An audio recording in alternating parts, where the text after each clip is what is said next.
எப்பயுமே சப்பாத்தியே ஒரே மாதிரி ட்ரை பண்ணுறீங்களா? அப்போ இந்த மாதிரி ட்ரை பண்ணி பாருங்கள். முன்னாடி நாள் நைட்டு கிட்னி பீன்ஸை நான் வந்து தண்ணி ஊற்றி ஊற வச்சுக்கிட்டேன். மறுநாள் காலையில் மீடியம் ஃப்ளேமில் 4 விசில் வச்சு இறக்கிட்டேன்.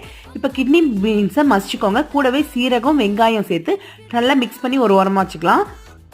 சப்பாத்திக்கு தேவையான அளவு கோதுமை மாவு, கொஞ்சமாக மஞ்சத்தூள், தேவையான அளவு உப்பு சேர்த்து எல்லாத்தையும் மிக்ஸ் பண்ணிவிட்டு அதுக்கப்புறமா கொஞ்சம் கொஞ்சமாக தண்ணி சேர்த்து நல்லா இதை வந்து மாவை வந்து நல்லா இழுத்து தேய்ச்சி பிணைஞ்சி இந்த மாதிரி ரவுண்டு ஷேப்புக்கு கொண்டு வந்துட்டேன். இதில் வந்து கொஞ்சமாக கோதுமை மாவு தேய்ச்சி நல்லா இந்த மாதிரி நீட்டாக தேய்ச்சிட்டு இதுக்குள்ளே வந்து நான் வந்து நம்ம ஏற்கனவே ரெடி பண்ணி வச்சுருக்கிற ஸ்டஃப்பை சேர்த்து நல்லா இதை வந்து திரும்பவும் ரவுண்ட் பண்ணிக்கிட்டேன். ரவுண்ட் பண்ணி திரும்பவும் மேலே கோதுமை மாவு வந்து டச் பண்ணிவிட்டு திரும்பவும் இதை வந்து நல்லா தேய்ச்சி எடுத்துக்கலாம். இப்போ வந்து ஸ்டவ் ஆன் பண்ணி தோசைக்கல் வச்சுக்கோங்க.